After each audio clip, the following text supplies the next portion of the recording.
सबसे पहले मैं इस प्रोग्राम के ऑर्गेनाइज़र को मुबारकबाद पेश करता हूँ कि उन्होंने जनाब ज़िला जज साहब को इस प्रोग्राम का सदर बनाने के लिए सोचा। क्यों? जब कहीं पर भी ह्यूमन राइट्स के वायलेशन का मामला होता है,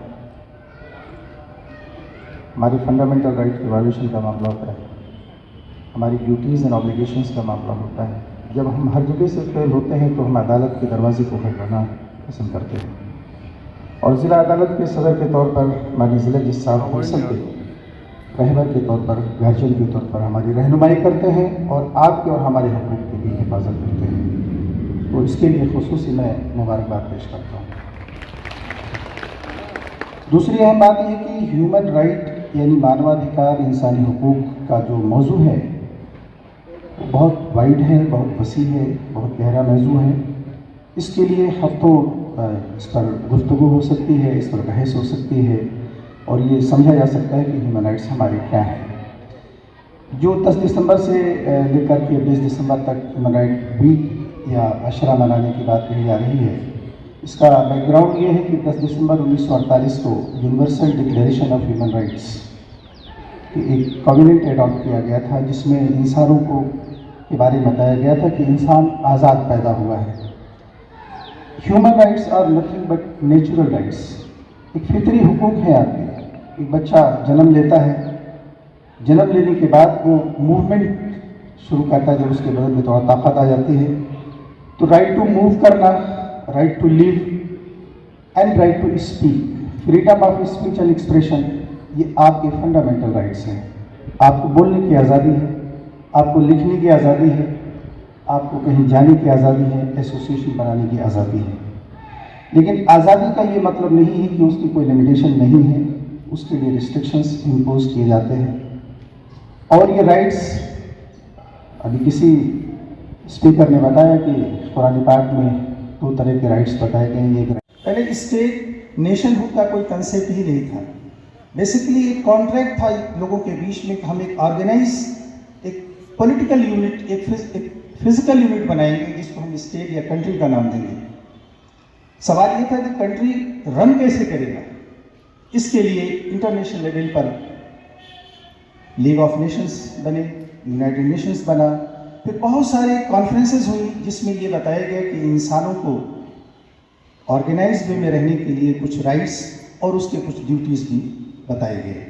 हमारे भारत के संविधान में भी पार्ट 3 में फंडामेंटल राइट इनकॉर्पोरेट किए गए कि आपको बोलने की आज़ादी तो है, लेकिन ये क्लॉज आगे जोड़ दिया गया कि उसमें आपको उस सीमा तक आज़ादी है जहाँ तक दूसरों के हुकूक से अफेक्टेड ना हो। मैंने जैसे पहले कहा कि हुकूक का जो दायरा है बहुत बड़ा है। अभी कुछ स्पीकर्स ने फैमिली मैटर्स के बारे में भी बात की। ये बात सच है कि आज अवेयरनेस बढ़ी है और अवेयरनेस बढ़ी है तो लिटिगेशन भी कहीं ना कहीं बढ़ा है। और लिटिगेशन बढ़ा क्यों? पहले हमारी सोसाइटी में लोग फैमिली लेवल पर, रिश्तेदारों के लेवल पर, समाज के लेवल पर बैठकर जो आपस के डिस्प्यूट होते थे उसको रिजॉल्व करने की कोशिश करते थे। आज हमारा वो इंस्टीट्यूशन कमज़ोर हो गया, बल्कि कह दीजिए ख़त्म हो चुका है। हम अपने बड़ों के पास नहीं जाना चाहते और उनके साथ बैठकर मसले को रिजॉल्व करना पसंद नहीं करते हैं। राइट टू नो का ये मतलब नहीं, लीगल राइट का मतलब ये नहीं, लीगल एड का ये मतलब नहीं कि इस स्टेट में आप सीधे अदालत के दरवाजे को खटखटाना शुरू कर दें। सबसे पहले ये समझें कि आपकी ग्रीवांसेस क्या है, आपके राइट्स क्या हैं और ड्यूटीज़ क्या हैं। आज हस्बैंड और वाइफ एक दूसरे के प्रति जो ड्यूटीज़ हैं, जो ऑब्लिगेशंस हैं, उसको सही तरीके से डिस्चार्ज नहीं कर रहे हैं।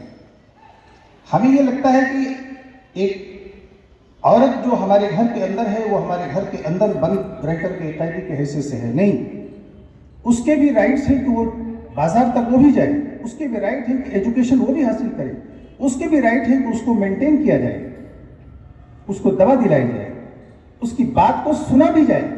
राइट टू स्पीच का ये मतलब नहीं है, राइट आपकी ड्यूटीज टू लिसन भी है। हस्बैंड जब वाइफ की बात को नहीं सुनता है, वाइफ हस्बैंड की बात को नहीं सुनती है, एक दूसरे को अकोमोडेट नहीं करते हैं, तो फ्रिक्शन वहीं शुरू होता है और डिस्प्यूट वो इतना बड़ा हो जाता है कि हम अदालतों में एक मुकदमे के पैकेज के रूप में देखते हैं कि घरेलू हिंसा के मुकदमे आ गए, दहेज उत्पीड़न के मुकदमे आ गए और न जाने किस तरह के मुकदमे आ रहे हैं। आज क्या हो रहा है, आज तो एक नया ट्रेंड ये शुरू हो गया है कि मैट्रिमोनियल डिस्प्यूट में लोग जेठ के ऊपर, देवर के ऊपर न सिर्फ दहेज डिमांड का आरोप लेकर के आते हैं बल्कि उसके ऊपर बलात्कार जैसा संगीन इल्जाम भी लगाकर आना शुरू कर दिए हैं। आप अवेयर होइए, आप जानिए अपने राइट को, इन्फोर्स भी करिए, लेकिन उसको तरीके से इन्फोर्समेंट कराइए। ह्यूमन राइट आज की डेट में अगर हम बात करें, हिंदुस्तान के कंटेक्स्ट में बात करें, हम समाज का बल्कि कह लीजिए सबसे ज्यादा अगर इंटरेक्शन होता है, सबसे ज्यादा हम कन्फ्रंट करते हैं, हम पुलिस स्टेशनों पर ज्यादा नजर आते हैं। छोटे छोटे मामलों को लेकर पुलिस स्टेशन पहुंच जाते हैं। रात को 12 बजे भी आपके घर कोई पहुंच जाता है कि चलिए थाने पर बुलाया गया है। आपके पास कोई कागज भी जाता है, सम्मन वारंट भी जाता है। आपको जानने का अधिकार है कि यह सम्मन है क्या। अक्सर ये देखा गया है कि सम्मन को आपको दिखाया नहीं जाता।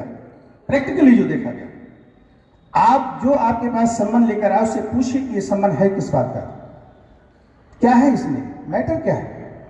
वारंट है तो किस बात का वारंट है। बीडब्ल्यू को एनबीडब्ल्यू में कन्वर्ट करके आपके सामने पेश किया जाता है। अगर आप लीगल अवेयरनेस आपके पास है तो जमानती वारंट और गैर जमानती वारंट में आपको अंतर करना आएगा। अगर नहीं मालूम है तो जो आपकी सोसाइटी काम कर रही है, इनके लोगों से आप फौरन कांटेक्ट करिए। ये कागज है, ये वेलेबल वारंट है या नॉन वेलेबल वारंट है। क्योंकि आपको अवेयरनेस नहीं है, इसलिए आपके इस जानकारी के अभाव में आपका शोषण भी होता है और आसानी से मैटर को रिजॉल्व भी करना चाहते हैं कि भाई किसी तरीके से ये फुर्सत हो जाए। नहीं, जब आप जानेंगे तो आपके राइट अपने आप रिजर्व होंगे और उसका एनफोर्समेंट कराने के लिए आप आगे भी बढ़ेंगे। और जाना कहाँ है, फोरम कौन है। कभी कभी हम और आप जानकारी के अभाव में गलत जगहों पे अपने राइट को स्टेट करते हैं। फोरम कहाँ है।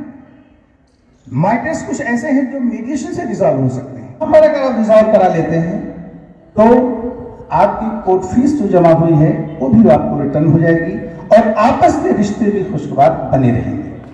तो मैं आप लोगों से इस फोरम के जरिए, जहां आप राइट के बारे में अवेयर होने की बात कर रहे हैं, राइट के एनफोर्समेंट की बात कर रहे हैं, वहां पर इस ऑप्शन को भी एक्सप्लोर करने की कोशिश कीजिए। रही बात राइट टू मूवमेंट की, आप सड़क पर चल रहे हैं,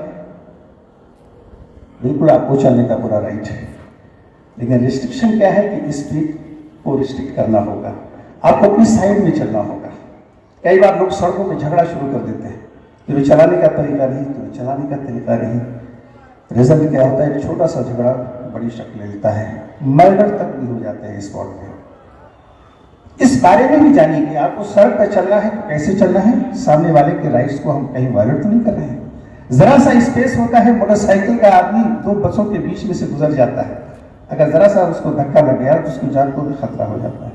हम हेलमेट नहीं लगाते। हेलमेट लगाना मैंडेटरी है, पनिशेबल भी है, फाइन भी लगती है, उसके बावजूद भी हम लोग उस पर अमल नहीं करते हैं कि हमें हेलमेट लगा के ट्रैवल करना जरूरी है। जानिए, अवेयर होइए, अपनी ड्यूटीज को भी समझिए प्लीज। और इसके बारे में जो ऑर्गेनाइजेशन काम कर रहा है, डिस्प्यूट है, पिता पुत्र के डिस्प्यूट है, ये जो सिविल डिस्प्यूट है, इनको आउटसाइड कोर्ट मीडिएशन सेंटर को ज्यादा से ज्यादा इस्तेमाल में लाएंगे। हमारे पैरालीगल वॉलंटियर्स जगह जगह काम कर रहे हैं, उनसे रुजू करिए। और ये जो ऑर्गेनाइजेशन ये फ्री ऑफ कॉस्ट आपको सर्विस दे रहा है। हमें ये लगता है कि यार कोई चीज फ्री मिल रही है उसकी कोई क्वालिटी सर्विस नहीं हो सकती। हमें लगता है जब पैसे ही देंगे तब हमें कोई चीज अच्छी मिल जाएगी, ऐसी गलतफहमी ना पाइए। इस ऑर्गेनाइजेशन को आप सपोर्ट करिए, उनके साथ जाइए और अपने साथ 4 लोगों को और जोड़िए। अगर आप जुड़ते जाएंगे, आप अवेयर होते जाएंगे, तो आपका जो एक्सप्लॉयटेशन पुलिस स्टेशन लेवल पे होता है, तहसील लेवल पे होता है, कर्मचारियों के स्तर पर होता है या कहीं पर भी होता है, उससे आप बच जाएंगे और अपनी जिंदगी को खुशगवार बनाने में आप खुद मददगार साबित होंगे। बहुत बहुत शुक्रिया।